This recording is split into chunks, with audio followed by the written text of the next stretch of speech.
Tell you, I Dave. Oh, go ahead. Go ahead. I was going to say, I told you our clocks are slow. Yeah, it's just turned 8 p.m. here on Eastern time. Karen Black.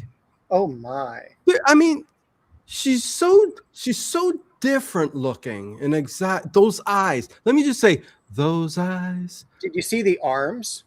Like she'd been to the Oh, gym on the rowing machine. I can't believe you noticed that. Oh yes, I noticed, Dave. All right. Okay, let's go.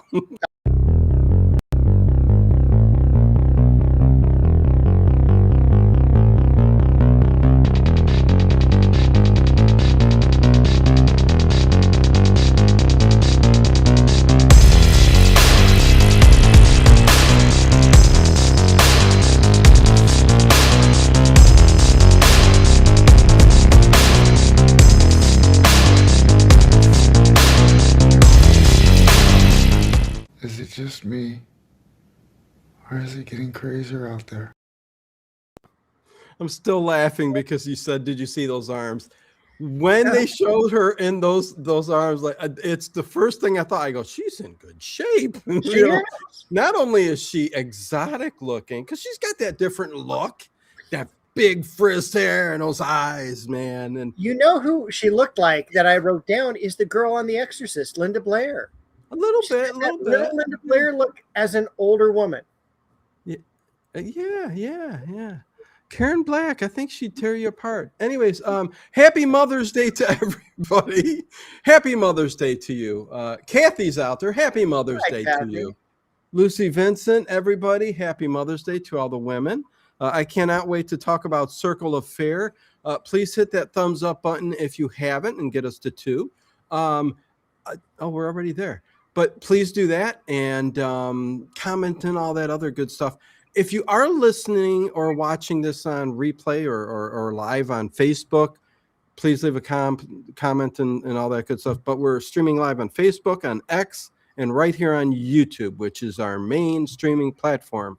And with that said, I can't wait to talk about this episode, even though it gets a 6.3, Dave, on IMDb. Still interesting show. It is. It is an interesting.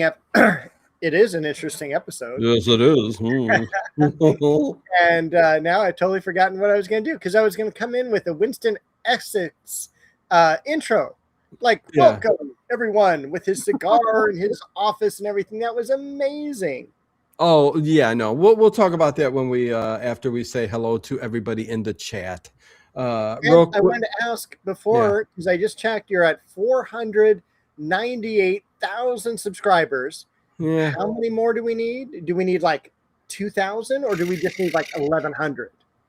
Oh boy. No, we need a little bit over 1,000, and we're there. All right. Yeah, 1,300, and we're at 500,000 subscribers, which is really just blows me away, blows me out of the water. So thank you each and every one of you who are subscribed, who are here today. Me and Dave are going to have fun talking about Circle of Fear, aka Ghost Story, with Karen Black in there. It's fantastic. But happy Mother's Day, Kathy. Good to see you. Harry Scott is here. Vicky, good to see you. Chris W, good to see you. Edward Stewart. Let me go. Connie Clary, and Fluff Chick Productions. Let's see. Ed Stathis is here. What's that? We got Vicky. We do. Yeah. Vicky is here. Oh boy, I got a belch. Say something. Who else is here, Dave? We got Nathan here. We got, as you said, Harry space Scott. We've got Stanley. We've got Andrea Black. We've got all sorts of cool people that have joined us live. You can join us live every Sunday at 5 p.m. Pacific, 8 p.m. Eastern. And we do all sorts. Oh, I'm sorry. I'm just rooting for us. We do all sorts of things from Art Bell, which we'll talk about next week, to Scooby Zoo. Scooby Zoo? Welcome to Scooby Zoo, the show. Scooby Doo. Speaking of Casey Kasem's voice in this episode. Oh, God. Oh, gee, it tripped. Every time you heard him, you thought of Scooby Doo. But, anyways, JLR, big hugs to you. You are here too. And if I missed anybody, sorry. Yeah, yeah. Scooby. Casey Kasem does the voice of the dead husband who died in a plane crash in Vietnam. Who is Which the was never explained. what? Yeah, not really. Kind of. If you didn't read the IMDb, you would be going, okay, what is it? I don't know what's going on. And they said they refer this back to it's kind of a sorry wrong number kind of tribute is what they Yeah. say. I guess kinda. I don't know, but yeah, it's Casey Kasem's voice as the dead husband, and then we'll get it from here, But yeah, every time I heard him, I thought Scooby Doo, and Yeah. it was a trip. Yeah, yeah. Connie Clary gifted 1 membership at level 2 support on YouTube. Thank you. And Jason Graves has got that membership. So there you go. Cat Small, good to see you. And really, I hope everybody had a great Mother's Day. So I got to spend it with my mother today and watched old videos of like from 20 years ago, and she's like going, "Oh my God!" It was a good Mother's Day. So there you go. Now let's get to the fun stuff. Season 1, episode 4. It's been a long time, Dave, since we talked about Circle Affair. Bad connection. Finally. Well, we were so hooked on Brenda that we just didn't feel like getting to another one. I love Brenda. Brenda's fantastic. I just every time I think of her name, I think of her as such the evil child, almost like Damien. We have Damien, we have Brenda. Yep, and she's pissed everyone off to where she's just like looking out her window at the fight she caused, and she's just super happy, Yeah. No, it's really Circle Affair. I don't. I kind of get it, and then I kind of don't. It short lived. Well, Kolchak's short lived too. I mean, some of these. I enjoy this series. I know we're only on 4, but yes, technically 5. Well, 5, yeah, because the pilot and then episode 1, 2, 3, 4. They did it that way. So, Yes. But bad connection. It's the phone. It's that whole thing. But yeah, I can't get over Karen Black in here, and now I can't stop thinking of that bicep and the arms. She's in some good shape. But you know what threw me off too, Dave, and was really, really weird? When she came into her apartment, I guess it was. Yes. The layout. The layout of her bed. There was no box spring. It was a full bed. It was just a full mattress on top of maybe a thinner mattress. And then there was this like hallway thing where she looked like she was blocking it kind of off. It just looked very weird. It stood out in the episode, and I thought it was really kooky. What stood out to me was that every place where they were at had like those windows up above, skylights. Yes. Reminded me of a lot of Giallo films where the killer is above and looking down. I actually thought this may have been a takeoff on a Giallo with Angie. I thought it was for a while Angie on the other line.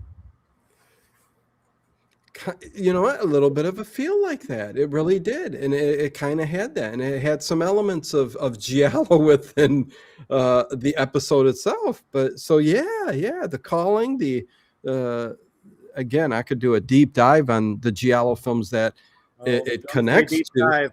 But I won't. That's a big AI catch now. Well, it is true. We're gonna do a deep dive. But the window above. I mean, who can live like that unless you 100% know that nobody can get up there and look? Otherwise, she's laying there. Everybody can look. With my luck, I'm going to clean the window and a bird's going to poop on it. Well, that's That's, with my luck, I'm going to look up and I'm going to be in the flight path of LAX. Or a bird's going to hit it. All the glass is going to shatter, fall on me, and I'm in the hospital. That's not good. That's pretty morbid, ain't I? Yeah. The morbid, the merrier. So, anyways, okay, we got Karen Black. There's not a whole lot of people. I mean, it's Karen Black. It's Keith Newton, who is Oh, her to-be Keith. husband, who I Did you couldn't. even see them together? Not a whole lot, but they No, sat especially down. at the beginning. I'm like, who is this old man with Karen Black? Yeah. I actually thought early on it was one of the lawyer partners who was hooking up with the secretary, and then they were going to get married. But no, it's just like these two random people. But I guess she came to him when her husband died to help with the insurance. But yeah, because it's funny that the sergeant later on talks to her about, you may be a suspect. I'm thinking of you because you could. And he goes, wait a second. She's got a $5,000 GI inheritance coming to her. What the hell am I going to, you know what I mean? So anyways, lots to talk about. Dave, why don't you get us started? Because it opens up in a beautiful office. it is. It is the office that I want. It is Winston Essex, and he gets up from behind his desk. The desk is big and mahogany. There's a blotter on it, and he walks over Lots to of wood. You know what it reminded me of? What I would expect a cleaned up Sherlock Holmes office would be. Sherlock Holmes is A cleaned up all one. messy and shit everywhere. Okay. Yeah, okay. but it's so organized. He's got the couches. He's got the end tables, and he walks over and he opens up a box and takes a cigar out, and he walks over to his desk and he lights the match on the desk. And I thought that was cool. Like, what did he light it on? And then as he's smoking and I'm seeing the flame go like zipping up to his fingers, I'm like, you better talk pretty quick, buddy. Well, it was a setup too, not to mention how beautiful that, office was and all that. And it was used so that, he could get a phone call, Right. But then he started talking like he was Rod Serling. And he's all, yes, the phone. Something we all expect everyone to have, something that connects us, something that breaks down the distance. I wrote down a few things, something we take for granted. It connects us with our friends and loved ones. And I just thought that was such a cool kind of night gallery, Twilight Zone opening where we know the phone is going to be the evildoer in this episode. Oh, yeah. Yeah. A little bit. I mean, definitely a different opening than they usually do. And changing it up with the dialogue and all that. Yeah, kind of made it a little bit different. A couple other things that I saw a lot of comments on IMDb and all that about, loved, the first 10 minutes were great. You can cut out the next 25 minutes and then just show the last 10 minutes and stuff. And I kind of disagree. And I mean, the shows back then, you can call them slow burns, some of them, but it's about building up that storyline, and getting you to the point of believing that, wait a second, is this woman Barbara, played by Karen Black, is Barbara crazy? Is she actually really being followed? Is it really her husband calling her? Lots of stuff like that. So it kind of annoys me when people say that, unless it's just really apparent that, this does not need to be here. But, in this episode, I think it all flows together and it goes pretty quick. The one thing it was missing, though? Daniel. Daniel was missing from this episode. Are you really going to make me do it, Dave? Okay, so there you go. From the Concrete Captain. Was that episode 3? Was that the last one we did? Is that the last? Oh gosh, yeah. I think that was officially episode 2. Okay, episode 2. Yeah, this is William Dafoe's grandfather. He's very angry. His name's Daniel, but he plays a role in the Concrete Captain, which, by the way, was a very good haunted episode, like Haunting by the Sea episode. If I keep that up there all episode, Dave can talk and pretend he's Daniel. But no, hi everybody. I'm William Dafoe's grandson. Or whatever. I don't know. But yeah, no, I thought it was very, very, very good. We'll talk about at the end, what scores we give it or anything like that. But No, I thought it was great. I thought the tension was there at times, and Karen Black, she kind of made this show. I know I'm going back to it, but seriously, I'm going back to it. She kind of made the show. She's such a great actress, She is. and she really portrayed her part in this very well. And I got to ask you something, Dave, because you know a lot about vintage things and phones and stuff like that. Whole episodes, whole episodes about phones. So Right. they're in the office, okay, and we're getting there next. You know, basically Angie and Karen. They work for who? Batten Barton Thurston and Thurston. Osborne.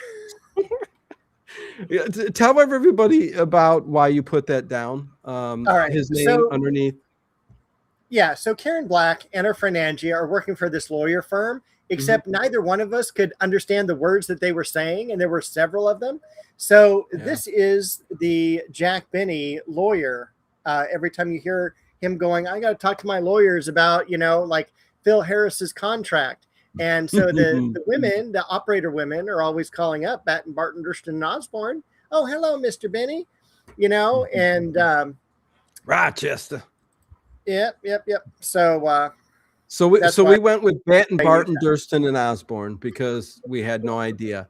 But it's every time they would answer the phone, okay? And Angie worked right next to Barbara, on, with a desk, and they each had the phone and the little, take notes for, whoever, and they put it through the big giant. That was a big giant. I'm like, you're going to rip the entire piece of paper. I thought she did that wrong. I thought she was going through her pin. Yeah, because Like it was so I'm big. taking a break. Boom. So nuts, so funny. But the phone, I mean, it had a lot of stuff going on, Dave. But there was a dial up, right? Yeah, sure. And I think the buttons were to hold and stuff like that. But when she got a phone call, okay, that first phone call that she got, you can hear boop, boop, Yes. bloop, bloop, bloop, bloop, bloop. Would you get that with a rotary phone type thing, or do you think it was just because of the type of phone it was? You get what I'm saying? I was thrown off. I am following you, but I don't. Okay. I think that was just kind of like the connection to the other world. Okay. Nevertheless, let me just point out that I didn't get that every time she picked up the rotary phone, which could have been more because there were buttons and stuff like that too. I heard,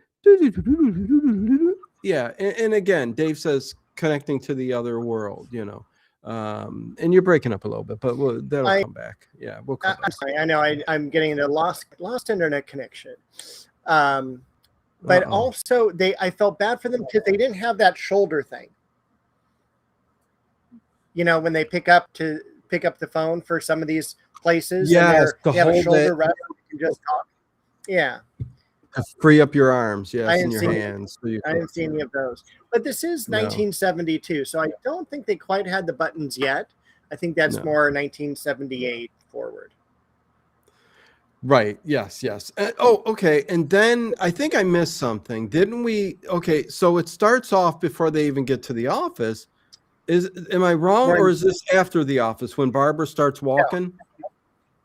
Early on, we're in San Francisco. We've got the Bay Bridge, and she's pulling up into an alley because that's where all lawyer secretaries park. And she starts walking, and then you have this creepy, weird angle, like it's really low and everything like that. And she thinks that someone is following her, and she stops and she looks over the shoulder and everything. And eventually she finally gets to the entranceway to the office. It's a soldier that's following her because you can see the boots. We can see the boots. And again, this is 1972. So we still have Vietnam going on, right? Yeah. According to the Wonder Years. So towards the very end, yeah, I do believe, yeah. So we've got army boots, little fatigues, and everything like that. And it's a real man, and that's what's puzzling throughout the episode. But yeah. And Yes. She looks back 10 times. Does she really? It was overkill how many times she kept, because it was like repeating the same scene. She stops, looks back, and because somebody's following her, I'm like, really? Again? But yeah, it was like 10 times. It was ridiculous, but anyways. It was until the very end where they did capture like a face in a side view mirror. That was weird, yes, because you're getting physical, like real life physical, like impressions and stuff like that. You know what I mean? At least through her eyes, because I don't think the other person's seen it. So technically, I guess you can say she's crazy. But to us as a viewer watching, we see a real being, person walking in these combat boots following her throughout this episode as well. And yeah, the image through the rear view mirror of the car, that was pretty cool. I thought that was kind of cool. And it was distant too, so it was kind of spooky. It was spooky. Yeah, it kind of scared me, Dave. What's even spookier is going into a lawyer's office. Oh, but the other thing is too, what else was she doing during that scene?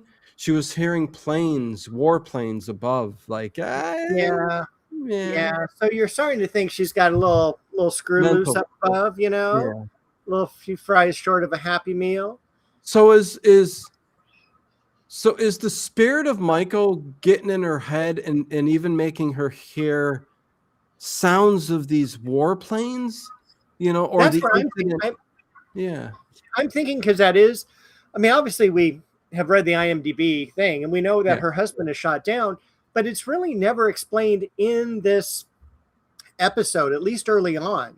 Yeah. And so early, I mean, obviously the other ghostly figure can't be doing this. She's hearing it in her head, and it's her, obviously her husband, the death of her husband's traumatic to her. So she's hearing this, and she's a little bit on the needs to go see a doctor side. Yeah. They always go there because they just don't believe. By the way, did you see we got all these UFO information that was released by the War Department? Anyways, that's for a whole nother show, but I threw it out there. Some very interesting stuff. A lot of information to go through. Anyways, so they think she's just a little loony, but she might be. I don't know. But in the end, we'll find out, won't we, Dave? So Karen goes back to work, right? Yes, she goes to work. Yeah. Angie's sitting next to her, and she gets flirted on by one of the office workers. No, Karen or Barbara don't. Angie does. That's what I said. Oh, okay. Oh, sorry. That's all right. So Angie, I offended Dave. Let me mark how many, because I always keep track. 115 times. And that's since January 1st. Okay. So he hits on Angie. Angie. You're looking gorgeous today. And then she bats her eyes at him. I've never seen someone bat their eyes like there was like literally dust in her eye. She's all, whoa, like couldn't stop batting her eyes. It was disturbing. It was disturbing. And Angie, I mean, she wasn't bad, but come on. He's flirting with her. I mean, well, maybe he knew Karen was getting married, so there's that. But then the phone calls start up. And this is where hello. Yeah. Hello. You must listen. I can't hear you. You must listen. Call me back. Barbara. That's weird. I hung up and I heard Barbara. Yeah, something's weird. The guy calls back. Hello, Barbara. You must listen.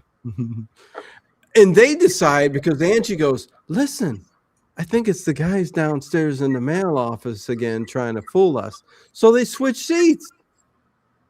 And it still happens. And she gets a call again. So she picks it up. And this time you hear you're hearing the bloop, bloop, bloop, bloop, but then you hear his voice and he goes, Barbara, I love you. So but that's I wrote down all these phrases, so I'm going to be whispering like that every time. So okay. I But that's when you underlined hear, it. like, you see in the background, Angie also on the phone.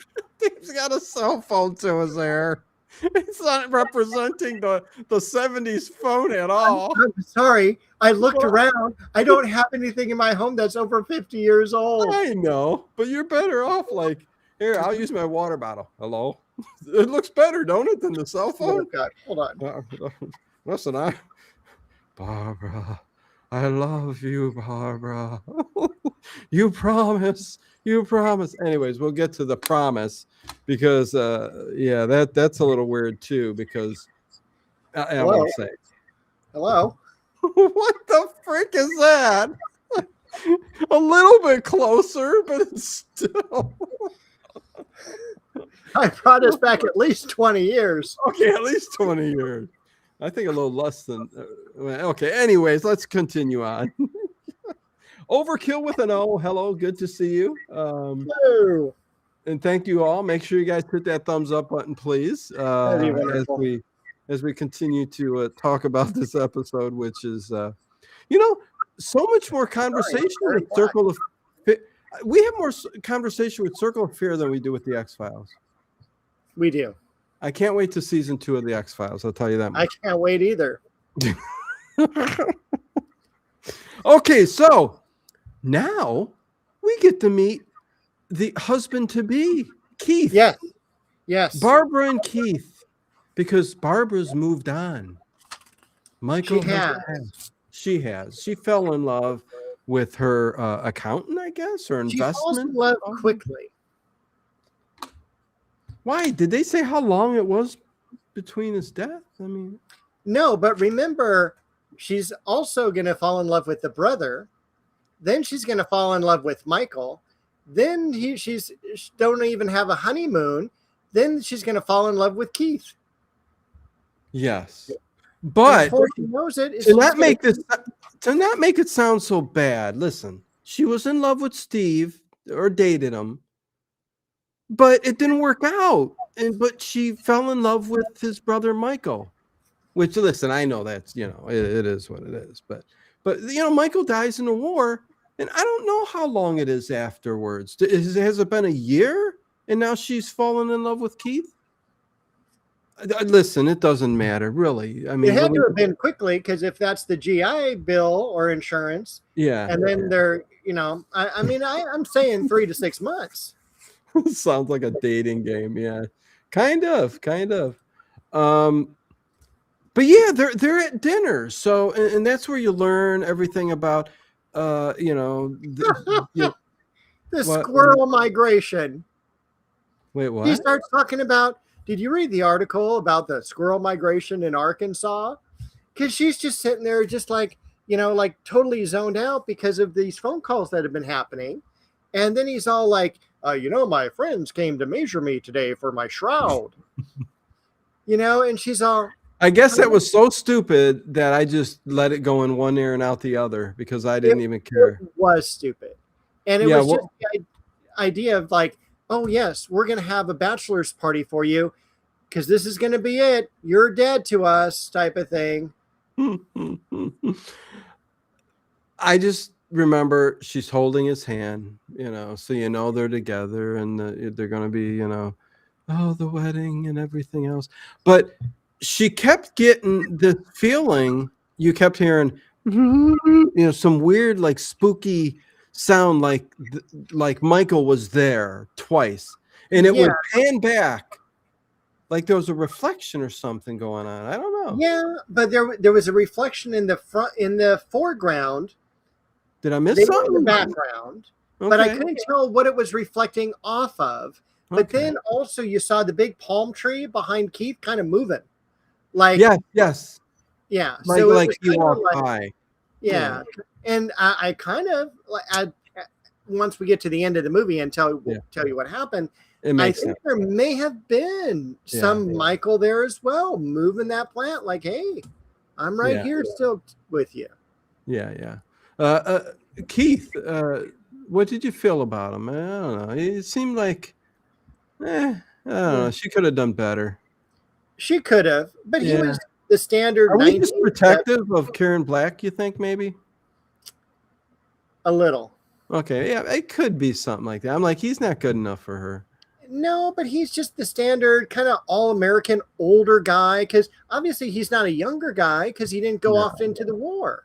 Exactly. He didn't get Yeah. drafted. He's this older kind of business stuffy type of guy. Well, he You could know, have he broke a was hip 40 when he was 5. I mean, who knows? Didn't pass the physical. You think? No comment. Alcoholic, maybe? I mean, you know, they said, hey, no. No, because he had a good job and everything, and he was Yeah. smart and swift and suave and all the other words that start with S.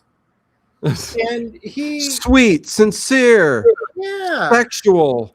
Okay, I'm gonna stop there. No, he didn't have any of those, really. Honestly, I thought he was as bland can be. Lucy, you're just like one of my students. What did I miss? Anyways, We're Dan gonna the go on a little Barber- bunny trail here toward the end of the year. I hate when students email me, I was absent today. Did I miss anything? To which I responded, if there was nothing important today, I wouldn't have held class. Yeah. Ugh.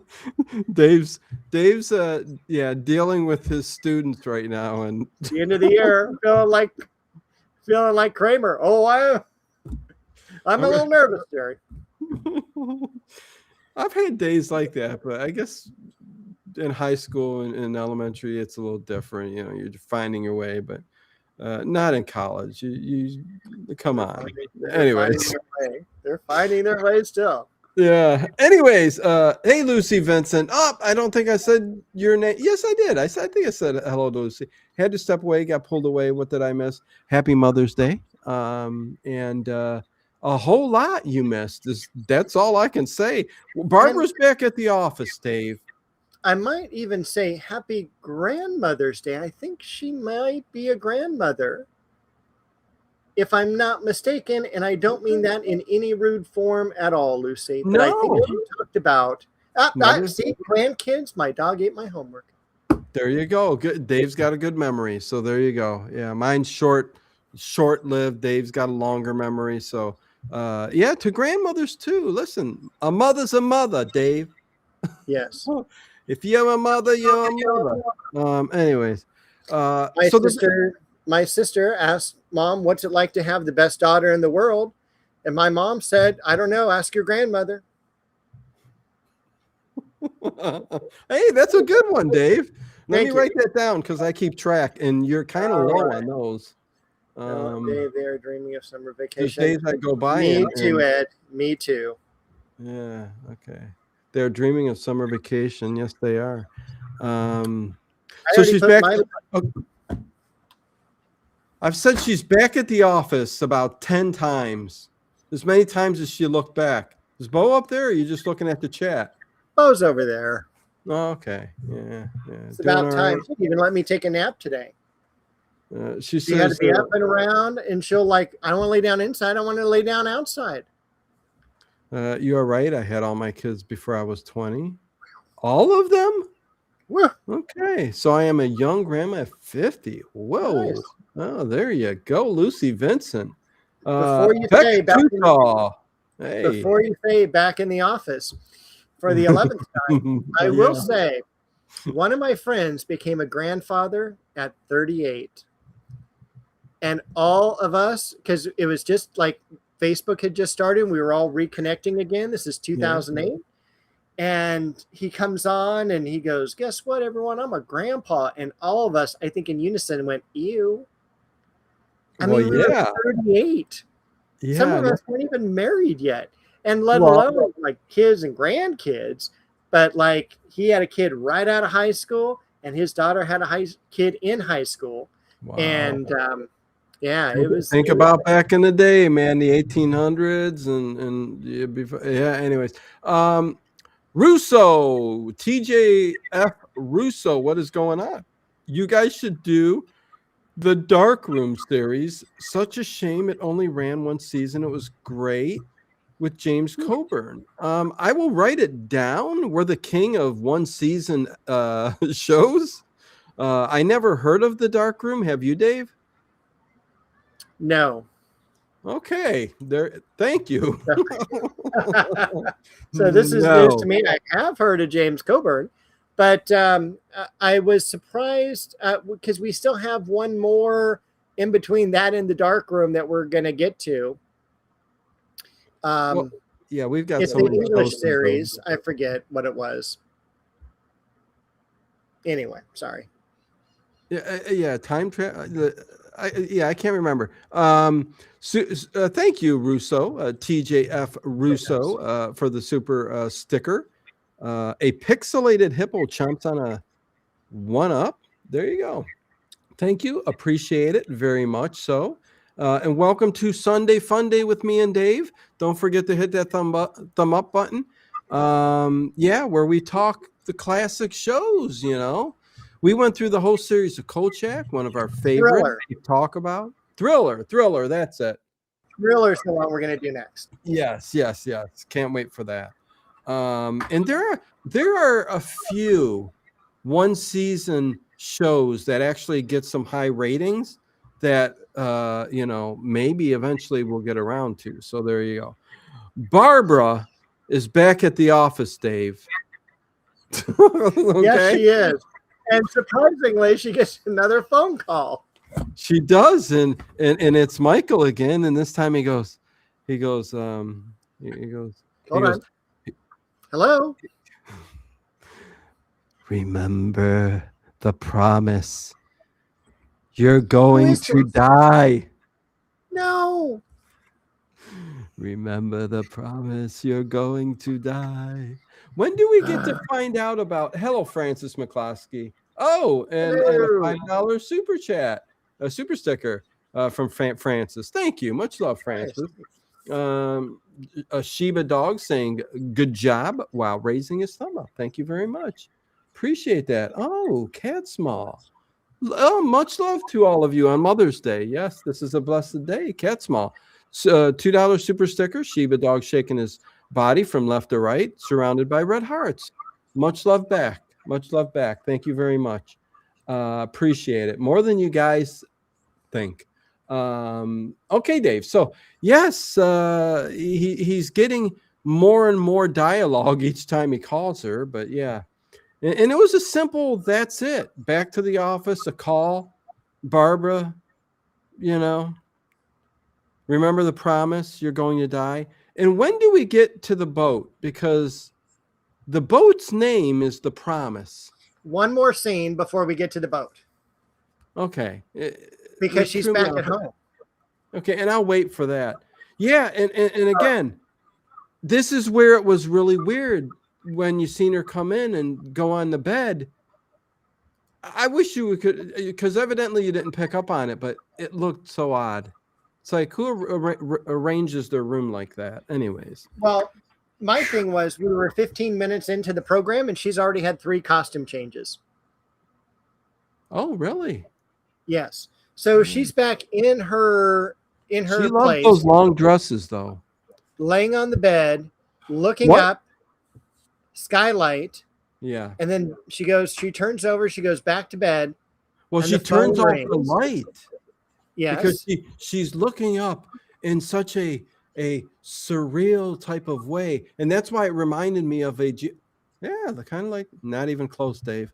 Kind of dark and like, what was that?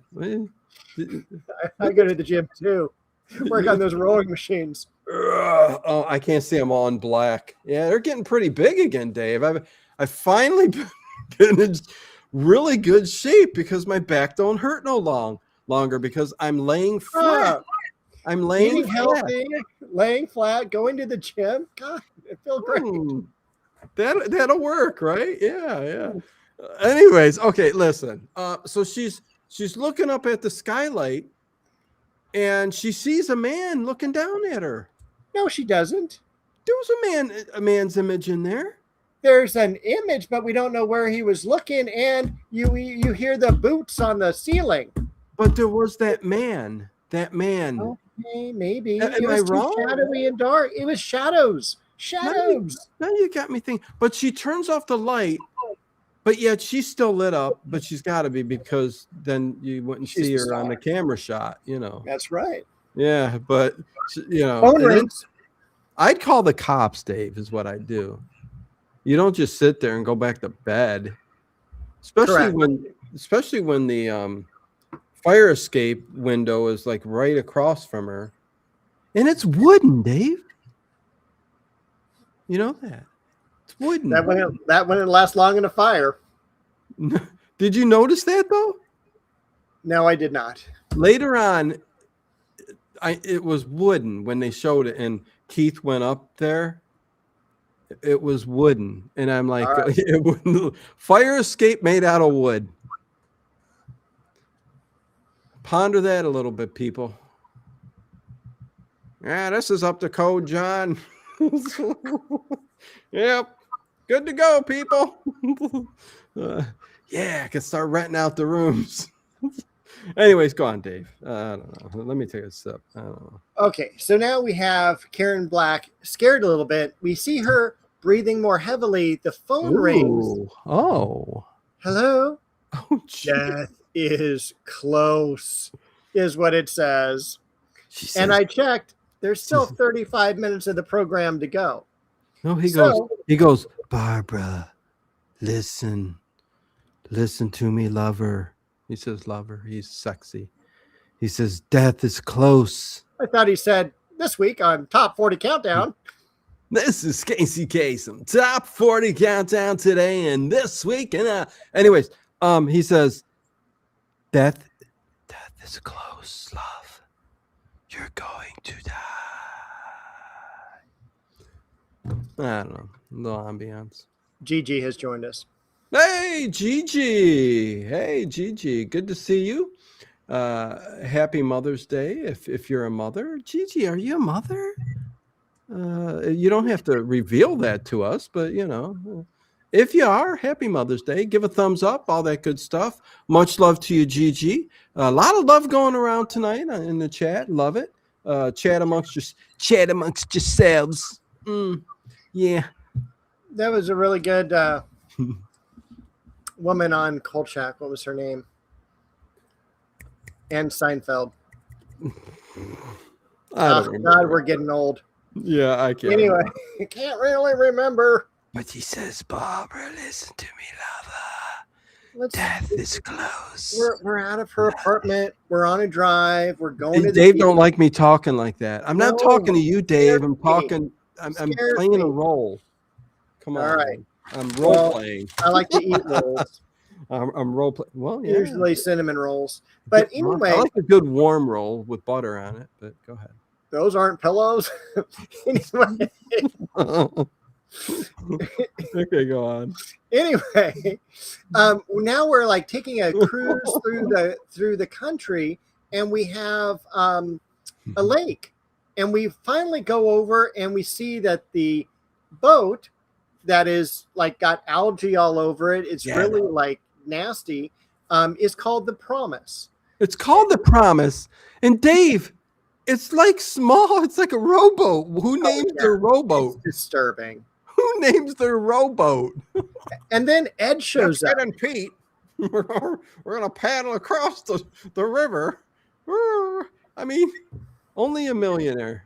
Well, he wasn't a millionaire, but yeah. So then Ed shows up, not Ed Stewart or Ed Stathis, but this other guy, Ed. He shows up and he's like, "Hey, you're gonna treat your boat like that? You should sell it." And he goes, "Oh, by the way," he goes, "there was this guy on the dock the other day, and he looked like Mike. And like I went over to talk to him, and by the time I got over, it was gone. He was gone." And that's what kind of got me going. Okay, he saw somebody. Okay. And in this scene, there is a soldier in the background, so you see him following her wherever. Gigi says in the chat, there is a discussion in my house as to who is more the mother, me over Fred, my service dog, and 2 cats, or Fred making sure I don't get into any trouble. But happy Mother's Day to all the mothers. You answered my question. Thank you, Gigi. Much love to you and to your pets as well. And the ones that take care of you. They are very important in people's lives. I won't get into stories flash through my head. I helped a girl who had seizures her whole life, was in my son's grade. May have mentioned this before. I don't know. The Facebook page is called Prayers for Ella, and I helped make that page. And through her entire life, every year, it made her day. On birthdays, holidays, she got cards and gifts, and it just made a girl who was suffering and is still suffering through seizures and what she goes through.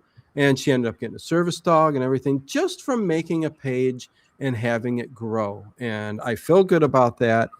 I don't need any recognition, but if I can get anybody over there, prayers for Ella. She needs some love, that girl. Anyways, Dave, so yeah, The Promise, a poor man's yacht. I don't know. Overkill highlights member for 51 Whoa. months. Level 1 support message. Happy Frank Zappa and Mothers of Invention Day. Okay, Overkill with an O. Only here will you get the strangest day or whatever, or fact, or I'm glad to know it's Frank Zappa's day, and Mothers of Invention Day on Mother's Day. That's weird. But thank you very much for being a member for so long. Appreciate you all very, very much. Okay, Dave. So where are we at? We're almost 10 more minutes. We're at the top of the hour. So Keith and Karen talking about going to a cabin getaway, Dave. Yes. Sweet. But they're also using fine china for a normal dinner together. It's like date night, but they're like their pinkies are up and there's fine china and they're sipping their drinks and everything like that. This is in Karen's apartment, yes, and yes, it could have been fine china that was passed on from her mother or grandmother. For me, there's nothing better than Chinese food. A little chopsticks, some of those white containers. Oh my God, that's the best date night ever. I don't know if it's the best, but yeah, it's pretty good. I mean, food-wise, I love Chinese food, but the better the ambiance or atmosphere in the restaurant, the better, So it depends. There are degrees, Dave. You still got 2 buttons down. It looks just way too casual. I'm joking. It's fine. You need to dye those chest hairs, though. Okay. Anyways, I wear a white shirt. Kolchak's my hero. Kolchak. Yeah, there you go. You got to vacuum that thing. Lose an earring there. Time to vacuum. My grandfather was so hairy, Dave. How hairy was he? He was so hairy. My grandmother took a vacuum to his back and chest every night before bed. She said, "Oh, she could have just used a lint roller. Could you imagine that? Would it work on a hairy chest? I don't know." Anyways, we're getting that's too male bonding kind of thing. I don't want to talk about that anymore. All right. Okay. Let's see. So yes, there's a cabin that they're gonna get, and all of a sudden they hear footsteps on the roof again. Footsteps. And he does the Jerry Seinfeld thing where he like takes a drink and he goes, just act normal. I'm gonna go up on the roof. Dave, yes. I'm going to do the same. Don't follow me. Yeah, I don't know. Because she was a lip reader and she was deaf, but she was a lip reader, so she could see everybody. So they kept every time they would talk, they were like, "Yeah, Dave, yes, woo." Very good scene. Seinfeld, so good. But he says, "Don't look up there, but I heard something and I'm going to," and that's when he goes to the window and he walks up the wooden fire escape. Doesn't find anybody in there, but while that was happening, yes, Karen Black actually turns into Reagan from The Exorcist. She does. And she does this freak out thing where her arms are wide open, her head That- goes back. Yeah, that bothered me because she was freaking out. It was Or she very was much screaming at me. I don't know. arms, head back, and then when she ran to the You when all she right? ran to I don't know when she ran to the fire escape to check on her boyfriend, fiance, she screams because he comes around the corner like real quick. And he's all like, "What's going on? There's no one up there." But they could have jumped to another rooftop. Ed says, ha ha ha ha. Yeah, Dino, guys were hairy back then. Plus, my grandfather was 100% Sicilian, and evidently Sicilians are known to be very hairy. I don't know. He had it on his shoulders, his arms. His, yeah, he was a hairy guy. Listen, I loved my grandfather. So But he anyway. couldn't wear a tank top, that's for sure. Oh, he did. He didn't care. Which, by the way, I ordered 2 tank tops last night from the Late Late Horror Show. Oh, nice. Thank you. Merchandise store. I mean, very cool. Very cool. Yeah. Yeah. It hasn't been many purchases since the first 2 years the channels, the old time radio streams got going. There's not really, but there is the store, and it's kind of highlighted under the video, and there's still some cool stuff in there. Amazing stuff. Yeah. So hopefully you got a late horror show tan. Not a burn. I will by the end of the summer. Okay, well there you go. Yeah. Robin Williams was super hairy. Yes, he was. Okay, so goes up there and finds out that, hey, I didn't see anybody up there, could have escaped or whatever, but yeah. Are we at And the then topic? I love later on Yeah. that they talk to the police sergeant and he's all, Yeah. "You sure it wasn't a cat?" I mean, You know what? I do hate questions like that, Dave, though. It's like, listen, I know what a cat sounds like. The difference between a cat walking on the roof and a man is two different. Yeah, but you get those questions a lot, where people just don't believe what you're saying, and they're like, it's just annoying. Anyways, so Keith and Barbara, they end up going to the police station where they talk to Police Sergeant Appleton. Go ahead. they do. I actually wrote down, it really reminded me of Kolchak's office. It had those windows. It had the furniture. I thought it was Vincenzo's office at first. And I didn't. And again, it's one of these TV shows that don't really tell you what's going on. Like, again, we don't know that her husband was shot down in Vietnam. We don't know that we're in a police station because there's nothing police about it. He's not wearing a police outfit. Doesn't have a badge. Nothing like that. Go ahead. Lucy, I think you were dating an ape is what you were doing. Either that or a bear. She says, I knew a guy so hairy, you wondered where his skin was. Like every surface except his eyeballs. His nickname was Bear, not even joking. Lucy? No, I won't get it. I was going to say, what attracted you to him? I want to know. Even being as hairy as that, and you could only see his eyes, really, right? So literally forehead, everything, like it all blended together. Could it have been a Bigfoot, an intelligent Bigfoot? Harry, what? I mean, Harry. Did he have Lucy, what? Did he have friends? Quote, Patterson and Gimlin? Can you Did we imagine? go out to the woods tonight?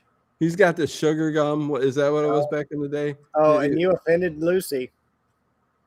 I offended her. Yes. Well, she said she dated him. Wait, what? No. I knew a guy so hairy you wondered where his skin was. Like, oh, I apologize. I thought you said you dated him. Oh my God. I'm so sorry. Lucy, I love you. You know I do. So don't take offense to it, please. That would have been a good question though to ask you, but he had a crush on my mom, went to school with her. Okay, I got you. I never dated him. Let me keep that up just for a second so people literally know. She never dated that man. He was too hairy. If you're listening to us on YouTube or on Facebook or X or iTunes or or iHeartRadio or whatever, you know. Lucy did not date a man so hairy that you only saw his eyeballs. Sorry, Lucy, I jumped the gun. I am a little tipsy, so you know, for my ginger ale, but you know, no excuses. So laughing my ass off. No offense, I'm cracking up. Good. It's nice to know you have good humor because I make a lot of mistakes. Anyways, we all love you, Lucy, says Edward Stewart.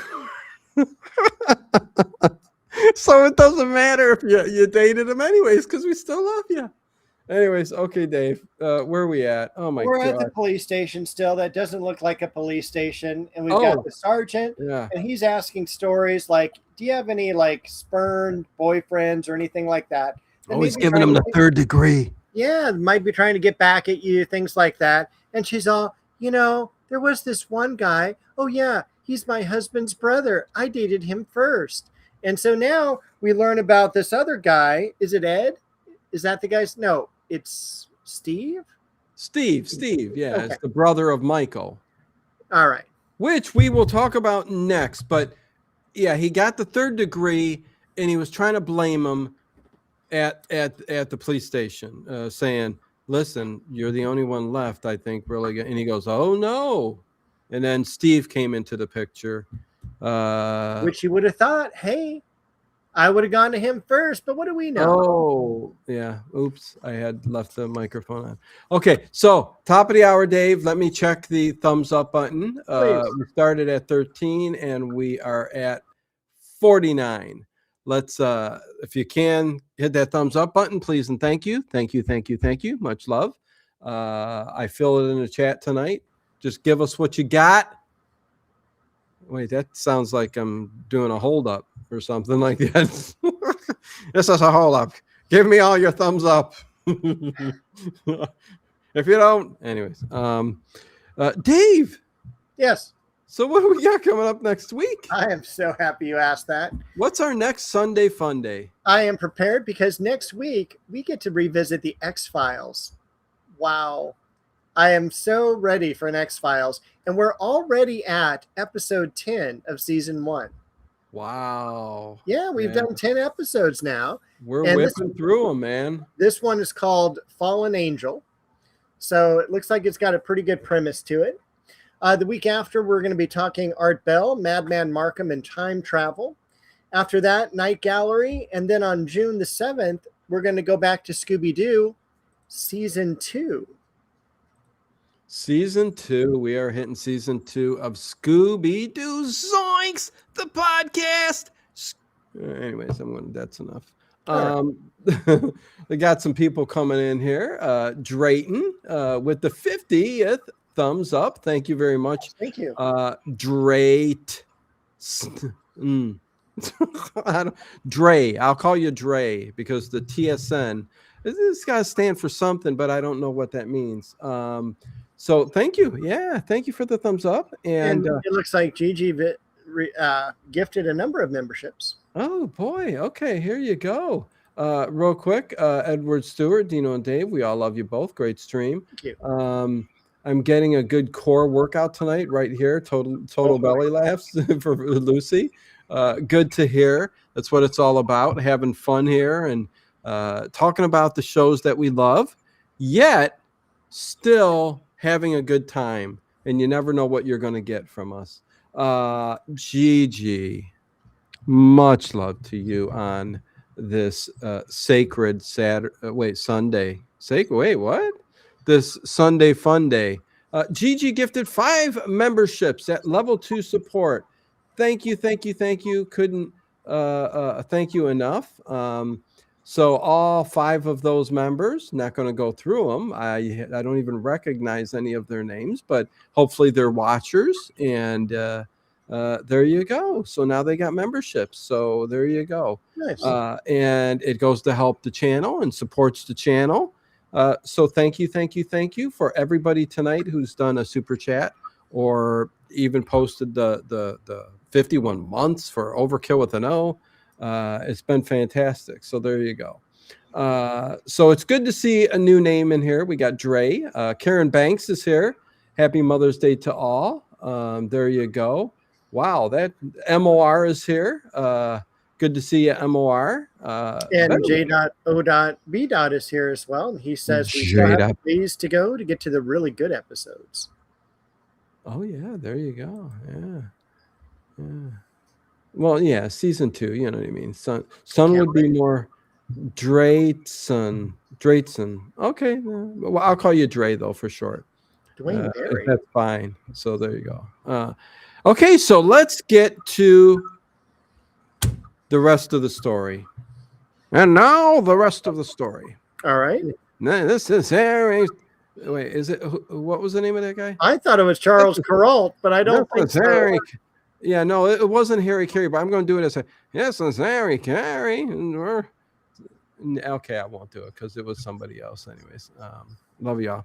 Okay, so back to it. Barbara, what does she do? We've been at the police station. Now we're going to go see Steve and his wife. Yes. Oh, what a thing to do. Oh, let's destroy a marriage. Oh, let's go up there and have a talk with Steve. Steve. Karen drives up there because she must think that maybe it is Steve. Maybe he's stalking me. But that's awful. What an awful scene. It is, and he's living up in the mountains because he obviously doesn't have a good job. And he's like just pruning hedges at his home, and he doesn't even care enough about Barbara, who I'm going to call Babs from this point forward. Babs. About basically, like, I don't even want to talk to you. I'm going to go back to do yard work. I'm going to leave you here with my wife, who is Mary Ann. And so her and Mary Ann have this very awkward conversation. And the entire time, I don't know if you noticed it, Mary Ann was turning around her wedding ring. Oh, I didn't notice that. The entire time she was playing with her wedding ring. Like, why are you here? Are you here to, steal my husband? You've caused him enough pain. And then I started thinking, hey, it could have been Angie. Maybe it's Mary Ann that's making the calls to get back at Karen Black. Okay.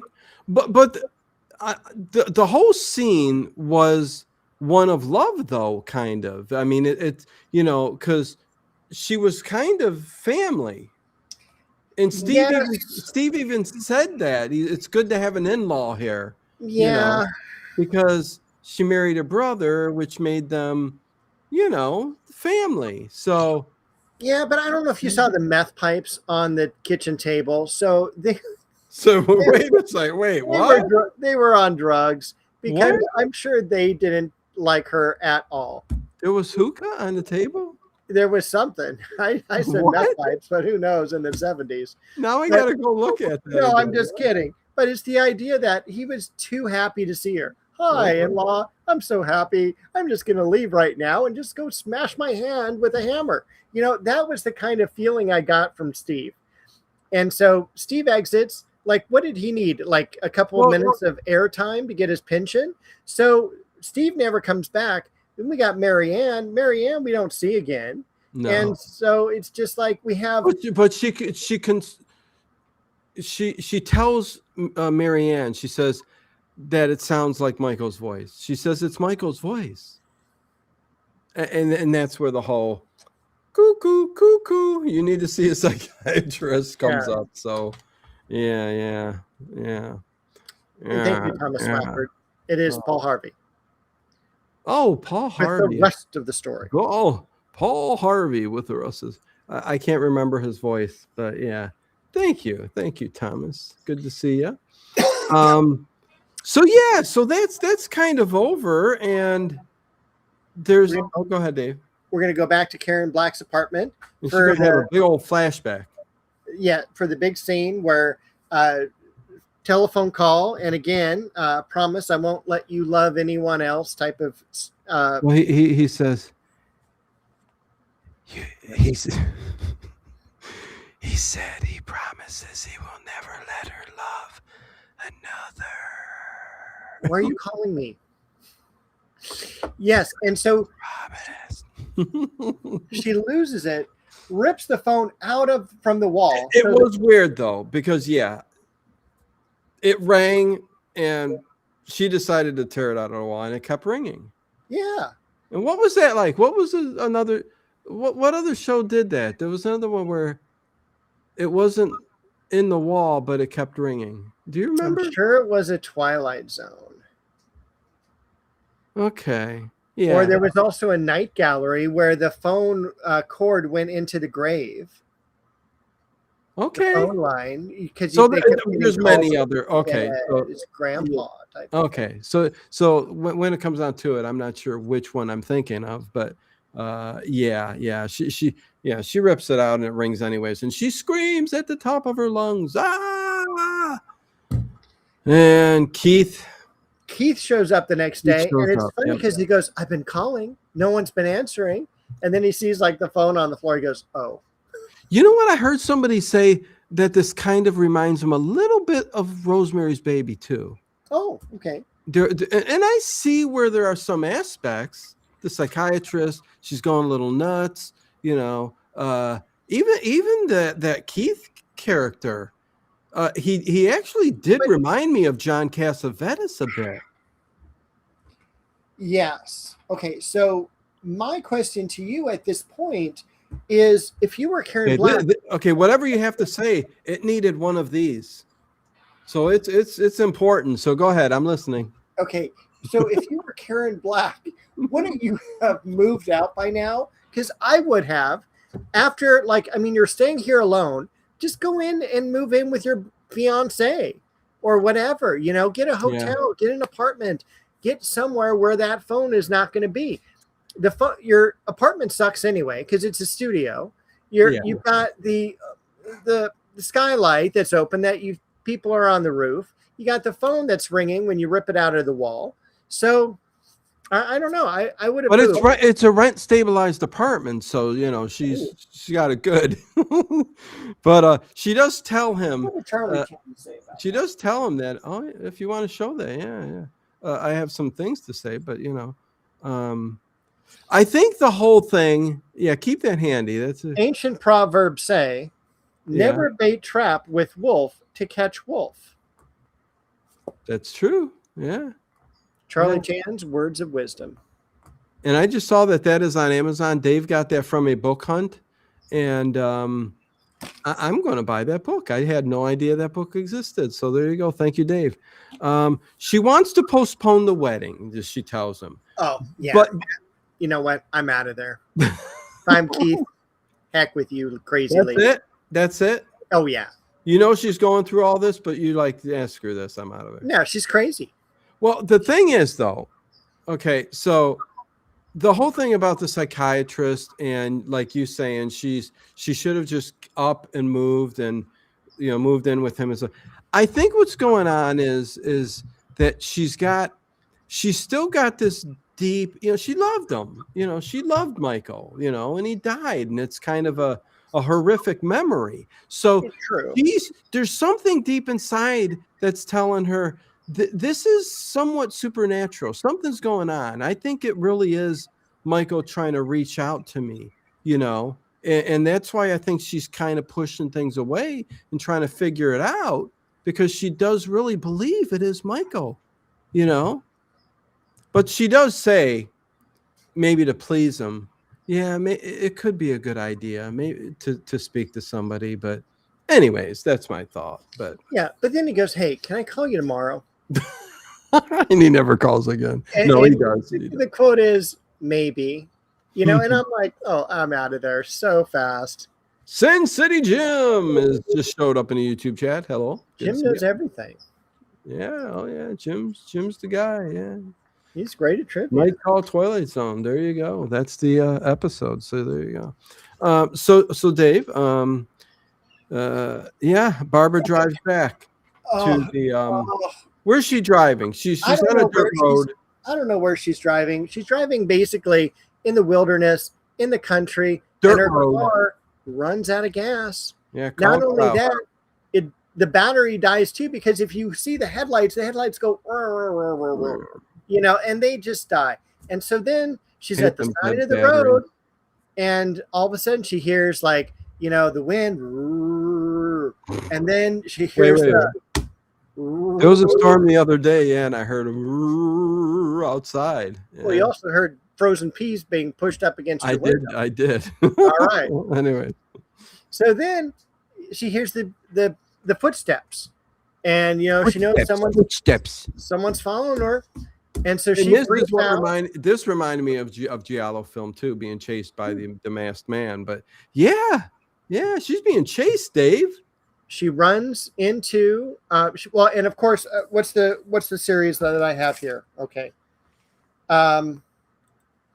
She tries to stop a predator van that like Kurt goes down the other road. I'm like, you're lucky you didn't get in that van because you would have disappeared. She hears footsteps, shadows. She sees a building, screams, runs. No, she sees a home. A building is cold and businesslike. Whatever. This is an old elderly couple who have comforting. There's smell of apple pie in the air, Dave. Did you recognize any of those people? The male actor, I did, yes. Okay. The male actor, I did too. He was in an episode of Columbo we just did with Ross Martin. There you go. There's a movie that I saw on a video that's on Tubi right now of tell me. Peter Falk and John Cassavetes. Oh, that's good. And it looks so good, Dave, and it's an unknown, and it hasn't been released in decades, and it's released on Tubi, and I'll send you the link. All right. And it's a movie I think you probably would like. Amongst the other ones on there, they're kind of crime movies, and they haven't been released in a long time. And I'm like going, oh, I got to watch every one of these. Yeah. Anyway, I'm still wanting to see Murder, Inc. I think it's what he won his Academy Award for. His first Academy Award. Okay, yeah. So, also, the Marianne woman who was married to Steve. Yeah. Since you're a big fan of the Waltons, she is the daughter of Grandpa Walton in real life. Okay. Sorry, that was my Walton trivia. No, that's the connection. Yeah, there you go. Okay. So so she runs up to the home. Yes. And she tries to call on the phone. Well, first of all, the home is out in the woods and it's unlocked. Well, I mean, who's expecting? It's out of the way. It's an older couple, it's 70s. It's who knows? Anyways, so the soldier who's chasing her, because you can tell it's in soldier's like outfit, uniform, not outfit, uniform, knocks on the door, and you hear the knocking, and she's trying to call on the phone, and it's off but you hear Barbara.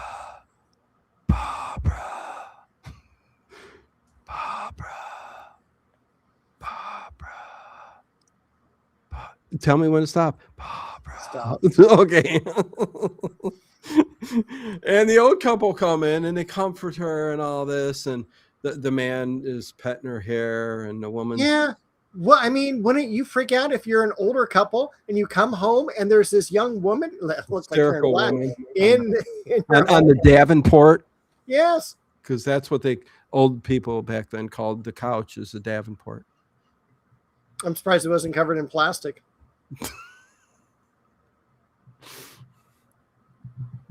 My stepdad's parents. Yes.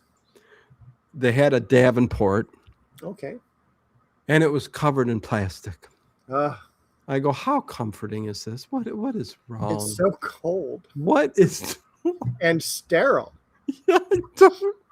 What the hell?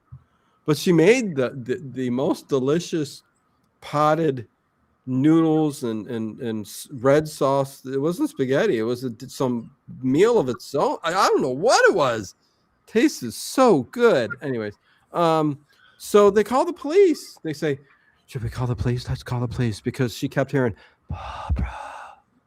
Okay. Stop. Anyways, she's back at home now, Dave. I mean, we skipped from there to back at home. Yes. Really quick. Yes. And I wrote down that she was reading a letter, and she calls her friend Angie for lunch, and Angie breaks her current lunch appointments to go have lunch with her. But also at this point, I noticed Angie was using a very husky voice. So again, I thought that was meant to maybe throw us off at this point. Angie was doing a husky voice. Yeah, like she was a smoker. Like, hey, I just finished a pack. Man, yeah, we can get coffee down in Totally. let me call and make sure there's room. Let's go down to the Walmart or the was it Woolworths counter? Yeah. I didn't notice that, Dave. But anyways, okay. So, yeah, she back at home, picks up the phone, calls Angie, wants to meet for coffee. Angie says she'll call back, but who's on the phone when they call back? It's Michael. It is. And Michael says, Barbara, the promise. Remember the promise. And I'm still thinking of the boat, though, at this time. Like, what's that got to do? Nothing. With it? Anyways, I don't know, Dave. We're almost done. I got a page left of notes. That's funny. I have a page left, too. I think, yeah, we got to get through this, right? We'll get through it. Or stay a little longer. I don't know. I don't care. Have a drink. It's Sunday. Have a drink on me, Dave.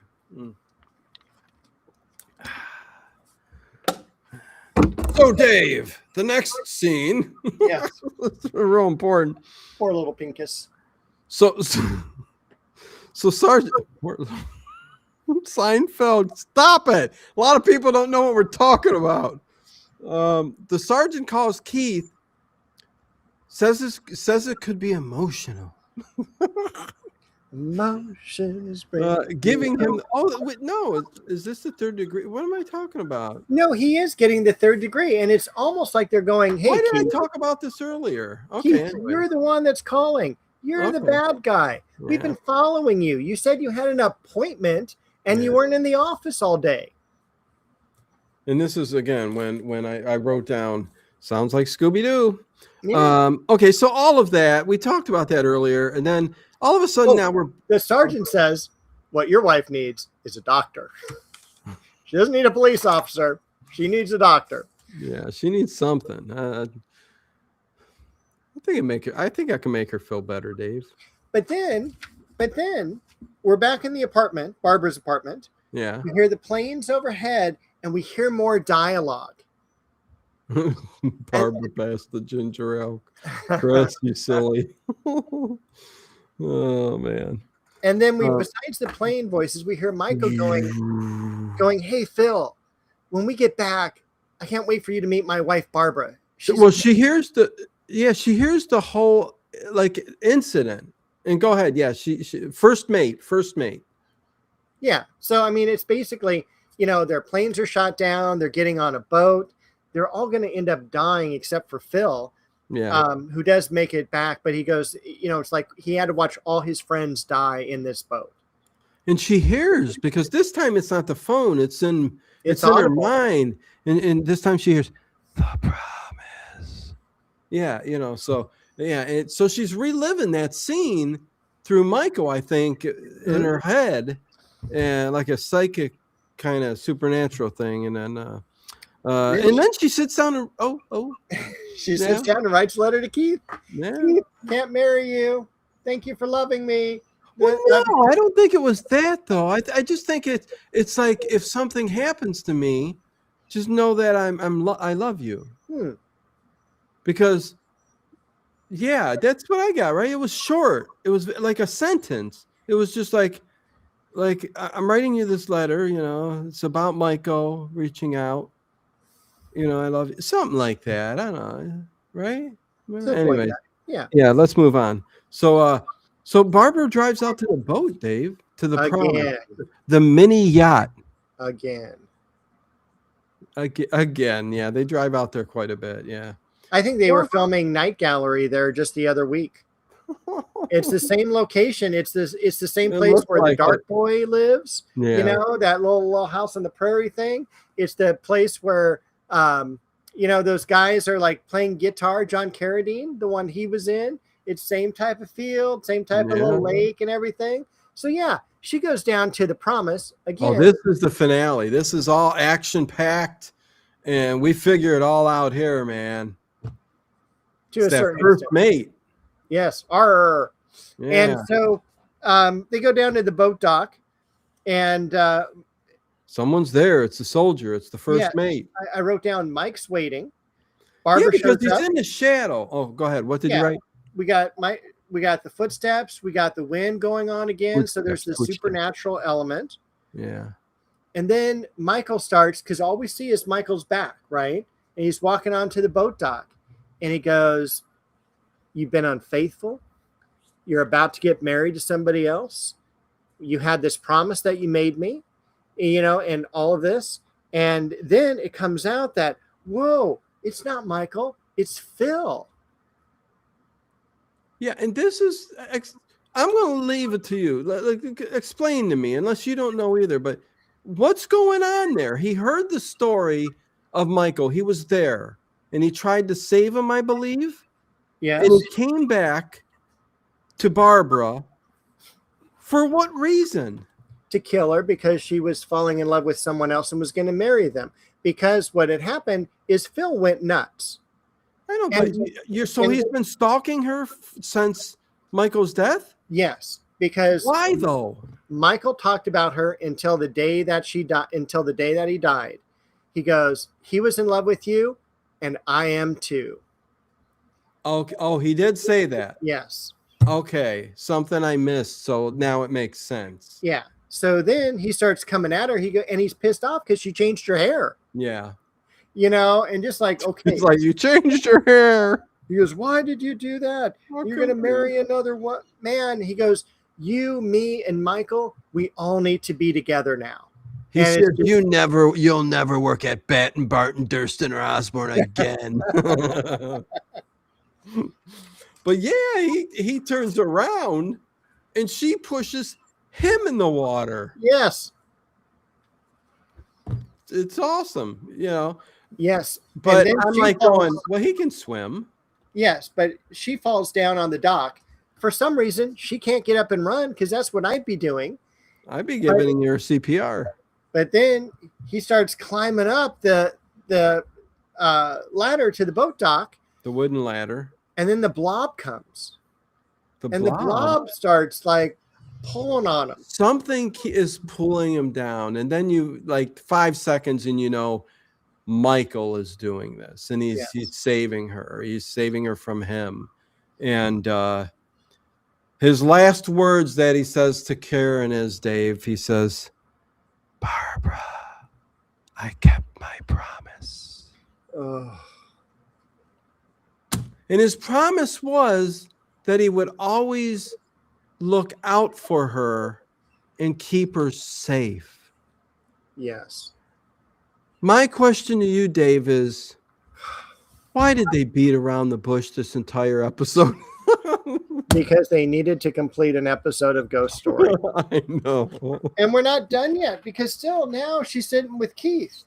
And they're going through newspaper clippings, and she's all, "Yes, this was the guy," and everything like that. And he's all, he died a year ago. And she goes, "No, but he was there, and he tried to kill me, and Michael saved me, and this and that." He goes, she quote, "He saved me and released me." And I wrote down for Keith, "It's time to bail.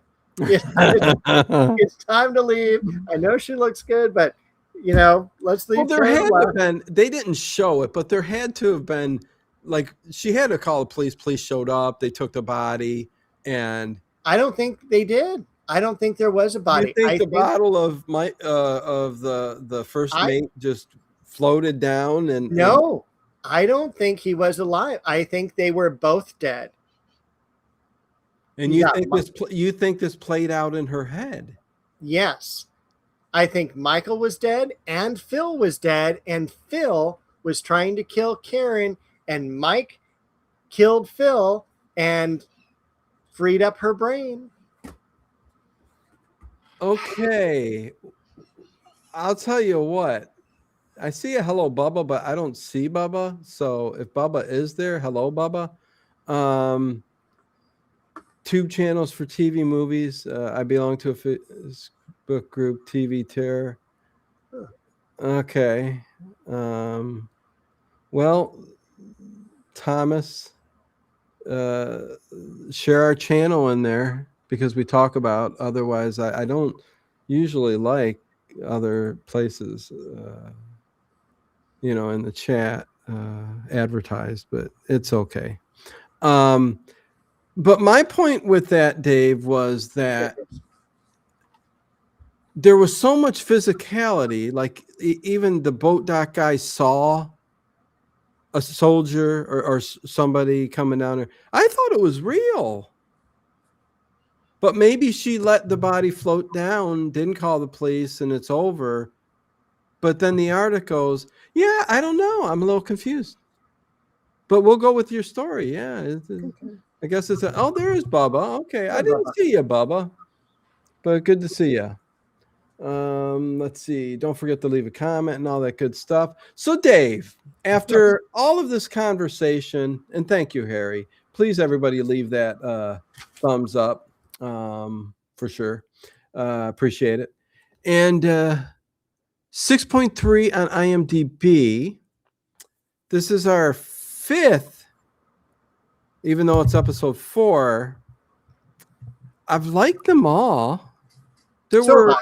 Yeah. They're an enjoyable way to spend 50 minutes. Yeah, 6.3. Do you think that was accurate or lower, higher? What were your expectations?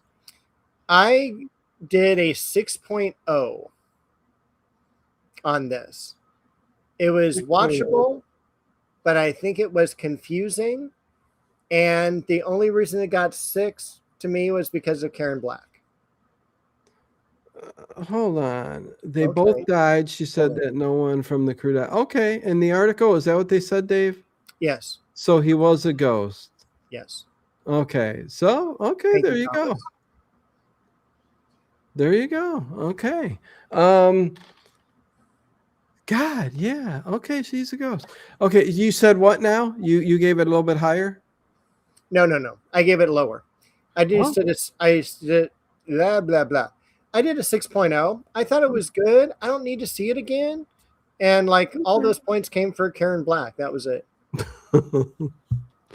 Yeah, it's funny how certain things kind of can keep you going. There were a lot of things in it that I liked, and it kind of reminded me of other shows, especially after reading the IMDb, like Rosemary's Baby, Sorry, Wrong Number. I saw some aspects of Giallo films in there too. I really did. Out of all the movies I've seen, The Skylight with the, up there, there was just a lot of things. So I guess I kind of, connected a little bit more to it, even though it was, listen, the middle of it was a slow burn a little bit. I get it, but I still was invested. It went by quick, and IMDb has 6.3. I give this probably a 6.7. I really enjoyed it. So good. It's not a 7. This is not the best. It's definitely not a 7. Oh no. But it was, it was good. So there you go. We finally got a circle of fear in. It's been a long time. A ghost grabbed a ghost. Wait a second. You're confusing me now. Karen Black wasn't. Barbara wasn't a ghost. No, it was Michael grabbing Phil under the water. Okay, Thomas, you've been here before, right? Yeah, I remember Thomas's name. Yes, and it was a lot like Children of the Damned. A ghost grabbed a ghost. That's not correct. Barbara was alive. Unless you're meaning Karen is in real life dead. Listen, I don't know. I don't get it. It's time to end the show. Much love to everybody. Thank you. Make sure you've hit that thumbs up on the way out. Please comment if you could after the show and tell us your thoughts. As soon as we're done and I say bye, leave a comment. And what's next week again, Dave? X-Files. Well, we just talked about this 25 minutes ago. I know. I don't remember, though. It's X-Files. Fallen Angel. Season 10. Pardon me. 152. I need a cup of coffee. I haven't had one in years. I think I fell off the wagon. Or is it on the wagon? I don't know. I don't even know if there is a wagon. Wait, my finger wasn't on it to end it there, so I don't know. But I thought on the wagon meant that you were sober, right? And off the wagon, right? Off the wagon means that you've relapsed. What happens when you